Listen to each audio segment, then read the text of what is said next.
Bonjour à tous, bienvenue sur Mathessa, ma chaîne de maths pour dédramatiser. Au programme aujourd'hui une leçon extrêmement intéressante pour les élèves de la classe de première spécialité, équation cartésienne d'une hauteur d'une médiatrice. Nous sommes donc dans le chapitre sur les équations cartésiennes en classe de première spécialité. Je vous insère comme d'habitude le lien vers la playlist du chapitre, afin que vous puissiez vérifier vos acquis, vos connaissances. Êtes-vous capable par exemple d'extraire d'une équation cartésienne de droite un vecteur normal? On va donc travailler dans OIJ un rond. Je vous rappelle qu'un rond ça veut dire un repère orthonormal direct. Je vous insère en bas de l'image ici une petite illustration. On a donc deux axes qui sont perpendiculaires et sur chacun des deux axes, deux graduations qui sont identiques. On va commencer par s'intéresser au cas de la hauteur. Naturellement, une hauteur, ça vit dans un triangle.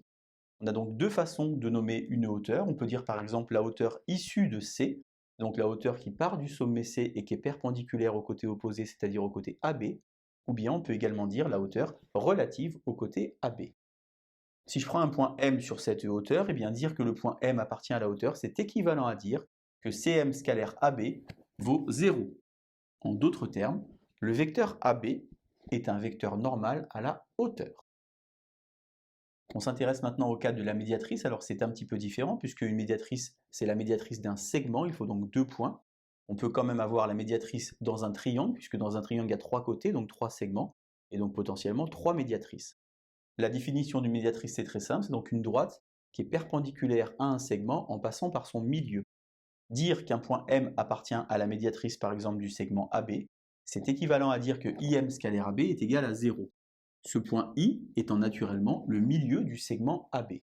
On remarque de la même manière que AB est un vecteur normal à D. Dans les deux cas, on va donc utiliser la condition d'orthogonalité de deux vecteurs afin de déterminer l'équation cartésienne d'une droite. Vous allez maintenant mettre la vidéo en pause, je vais m'écarter, et vous allez tenter de résoudre les deux exercices qui sont ici, à cet endroit-là pour déterminer l'équation cartésienne d'une hauteur, et à cet endroit-là pour déterminer l'équation cartésienne d'une médiatrice. Premier exemple, donc on a 3 points, A, B, C. Attention à l'énoncé, soyez extrêmement prudents. Donnez l'équation cartésienne de la hauteur issue de A. Ça veut donc dire que la condition que j'avais écrite ici ne s'applique plus.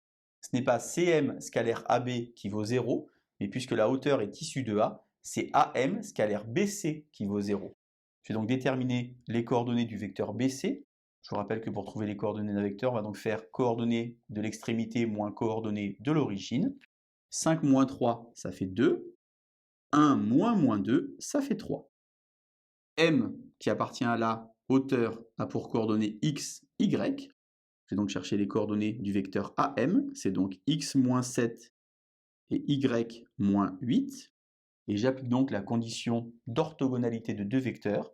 M appartient à la hauteur issue de A, si et seulement si 2 facteurs de x moins 7 plus 3 facteurs de y moins 8 est égal à 0. Je développe alors 2x plus 3y moins 14 moins 24 moins 38 égale à 0. Alors soyez vigilants quand même, car je vous rappelle qu'il n'y a pas unicité de l'équation cartésienne de droite. Peut-être que vous avez trouvé une droite qui est un multiple de cette égalité ici, auquel cas vous avez quand même une bonne réponse.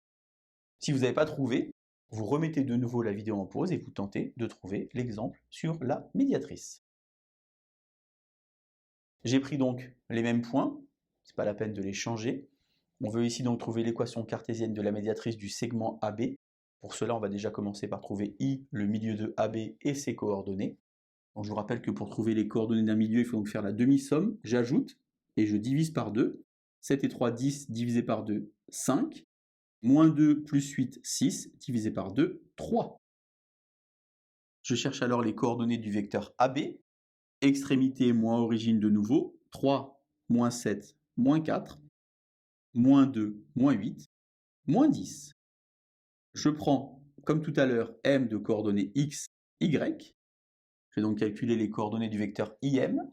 Ça va donc faire x moins 5, y moins 3. Et j'applique de nouveau la condition d'orthogonalité de deux vecteurs, dire que le point M appartient à la médiatrice du segment AB. C'est équivalent à dire que IM scalaire AB vaut 0, c'est-à-dire moins 4, facteur de x moins 5, moins 10, facteur de y moins 3, égale à 0. Je vous rappelle que la condition d'orthogonalité, c'est xx' plus yy' égale à 0. Et puisque j'ai ici moins 10, c'est la raison pour laquelle j'ai ici également un petit moins.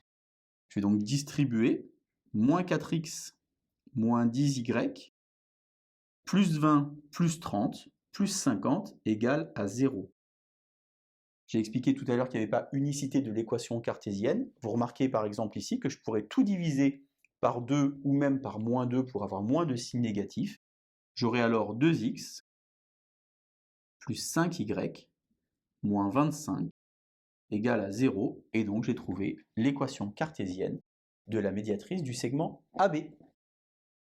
Voilà donc comment faire pour trouver l'équation cartésienne d'une hauteur ou bien d'une médiatrice. Il faut donc appliquer la condition d'orthogonalité de deux vecteurs. Je vous laisse vous entraîner et je vous dis à bientôt sur Matessa. Bonne journée!